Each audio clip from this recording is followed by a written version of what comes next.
People are crashing out because Zohran Mandami and his team want to implement an anti-war, and as they are saying, anti-Israel policy in New York City, as if they didn't run on these issues.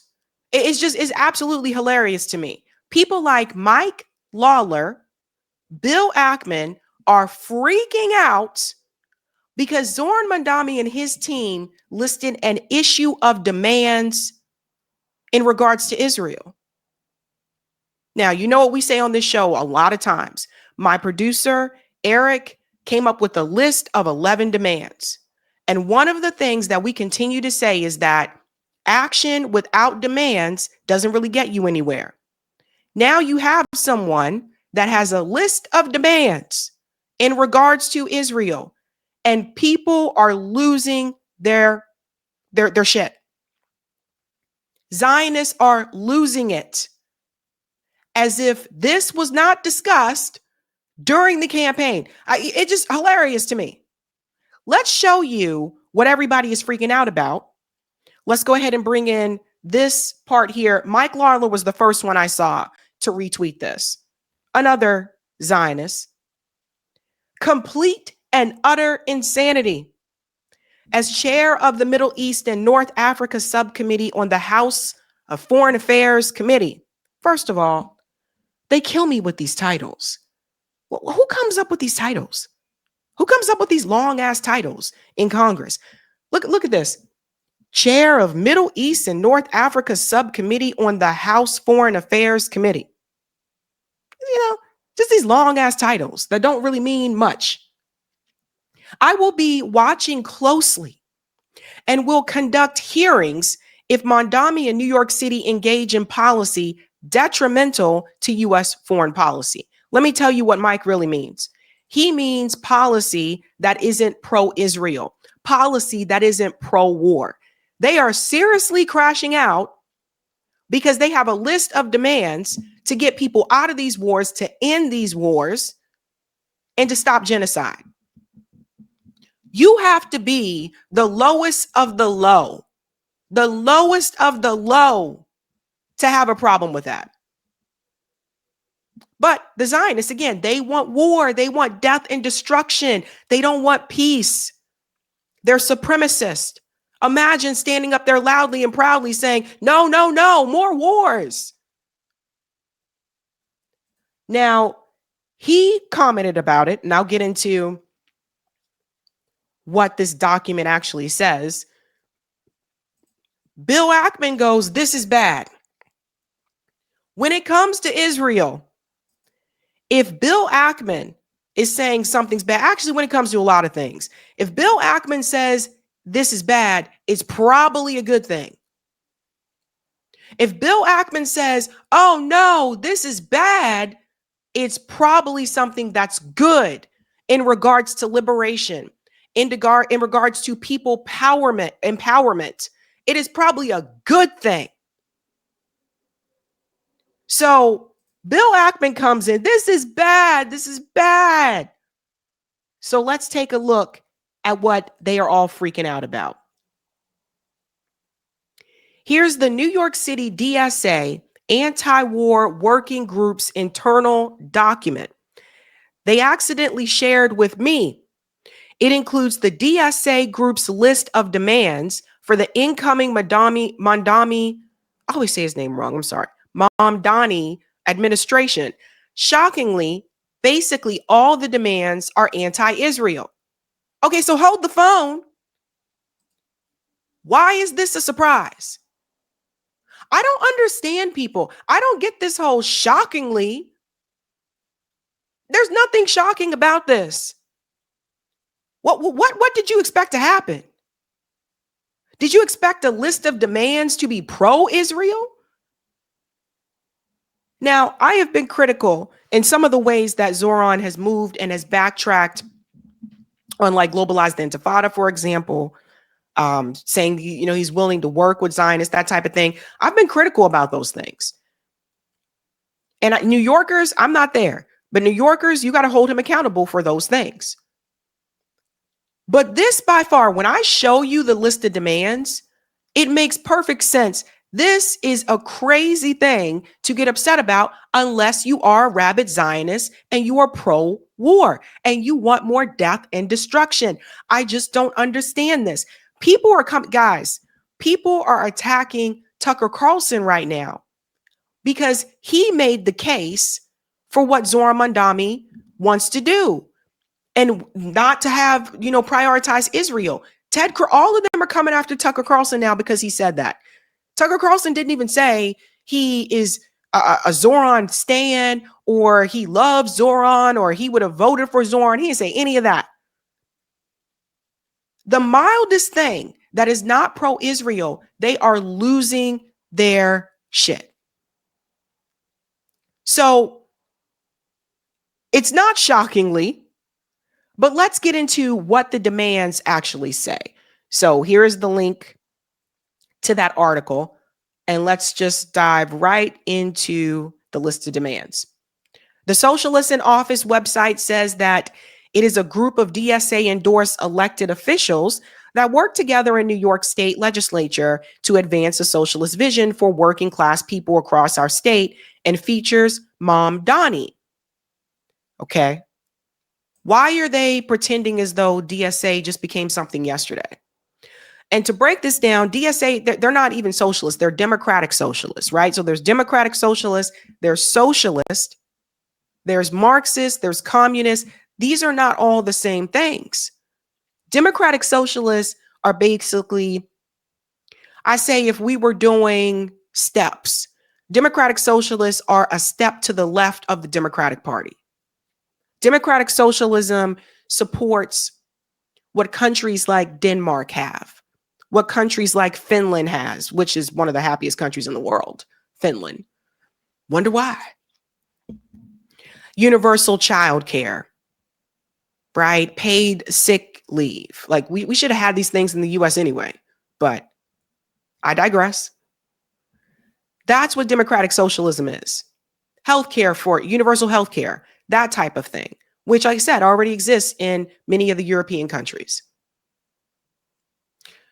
Socialism, big part of socialism is seizing the means of production, right? So workers owning the means of production, meaning that if you worked at, let's say, a factory or something like that, you would have ownership with your work.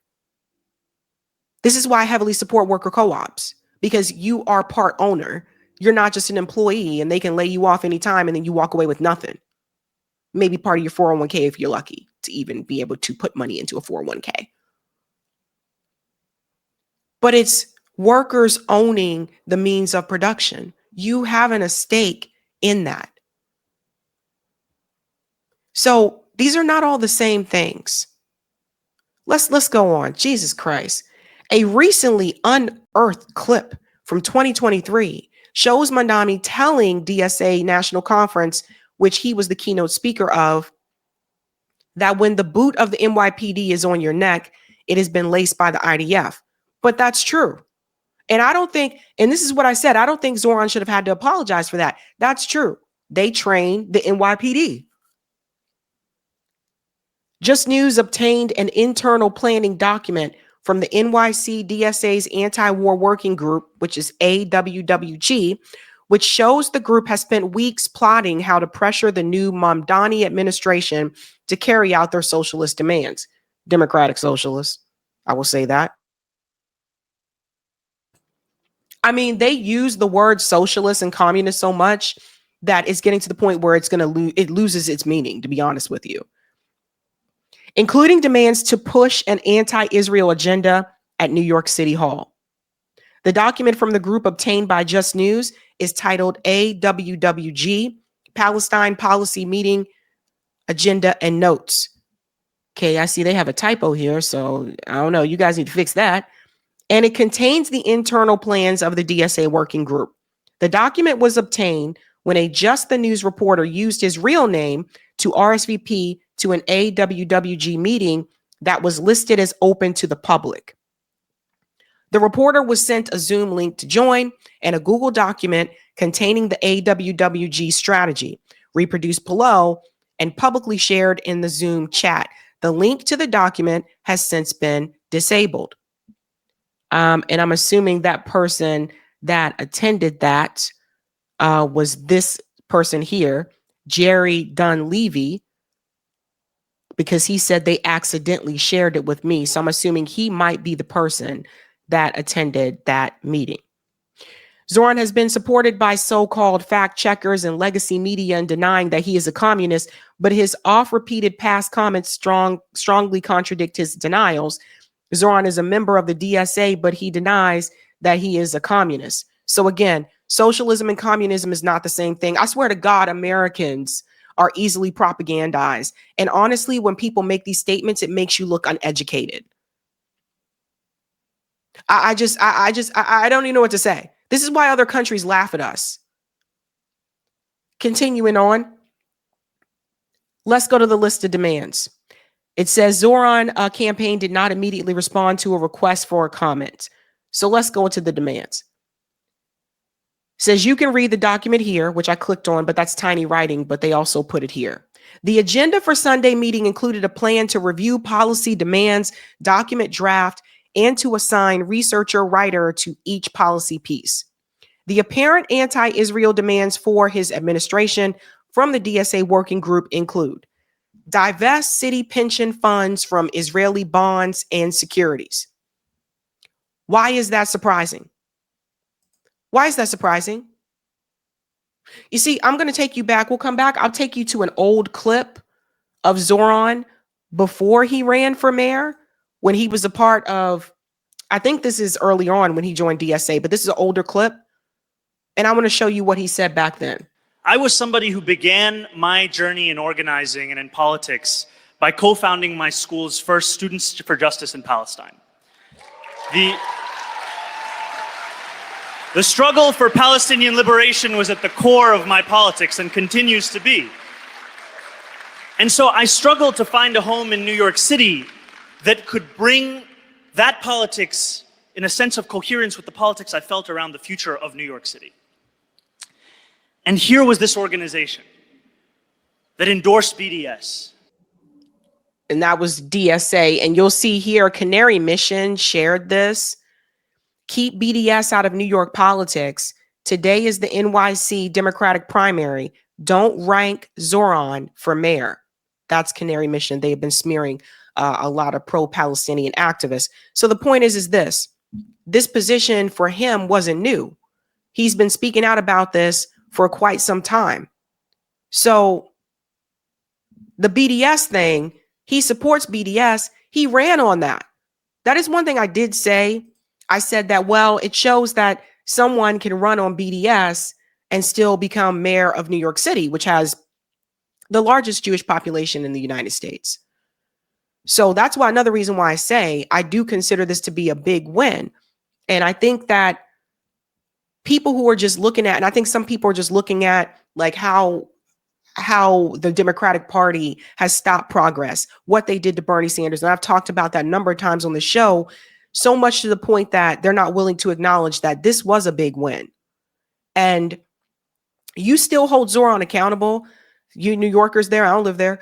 You still make sure you hold him accountable. You still make sure that you don't go back to sleep, because this is what happened before under the Biden administration. People went back to sleep and it was a genocide that woke people up. So don't go back to sleep and hold them accountable. But he ran on BDS. Why is this surprising? Let's go back into more demands. Withdraw city funds from banks that lend money to Israel or do business in Israel. I have no problem with any of that. Why is that a problem? Why is that a problem? This is the United States of America. Why are we sending money? I said this before. Why are we giving money or lending money to Israel? We got people here that can't get loans. We got Americans right here that can't get loans. We have Americans here that want to start small businesses and can't get loans, but we giving loans to Israel?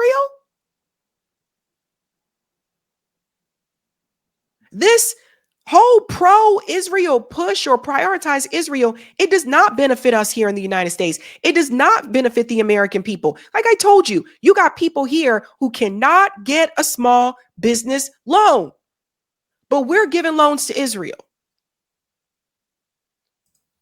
Another demand: in city contracts with companies that do business with Israel. Good. Yes. The DSA has been kind of lukewarm, on Israel the past couple of years, where they didn't go as far as I thought they should have. But they're right here. Yes. Why are we doing business with a country that is committing genocide? Operate city-run grocery stores free from Israeli products. Yes. Don't sell their stuff. Remember, I told you the most powerful tool that we have is this tool to boycott. Boycott, divest, and sanction. Number one, it's not violent. And number two, I gave you guys the list of all the companies and stores that you can boycott so that you're not supporting Israel. That's one of the most powerful tools that we have is our wallet. And it's nonviolent. All these things should happen. Investigate real estate agents hosting illegal sales of stolen lands in the West Bank. Yes. And they host some of those meetings in New York City.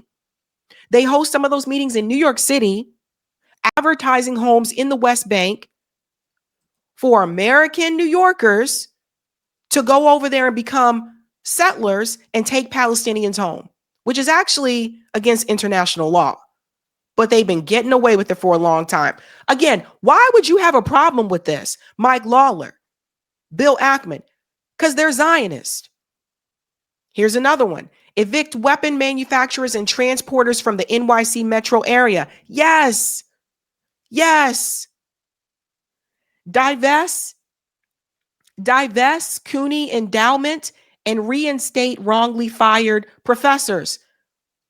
I agree. End repression of demonstrators and the SRG, the NYPD's strategic response group. Yes. Remove nonprofit status from charities that raise funds for the IDF in NYP training with the IOF. Yes. And arrest Netanyahu and active IDF soldiers for war crimes. Why is this a problem? I agree with everything on this list.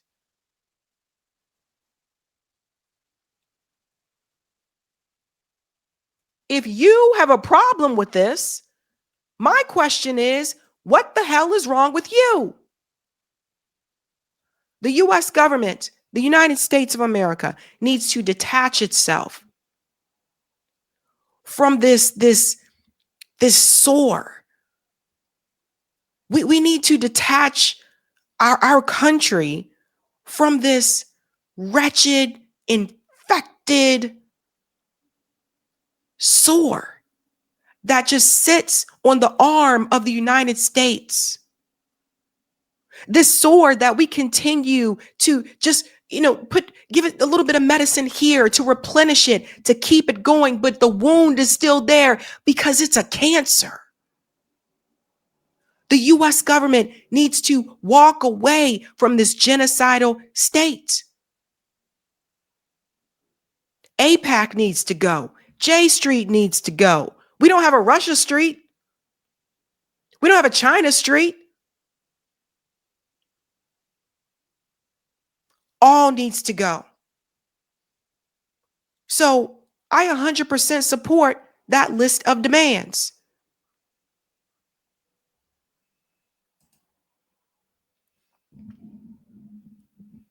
And the Zionists are the ones that have a problem with this. Mike Lawler, Bill Ackman, if you feel that Israel is so much a priority, move to Israel.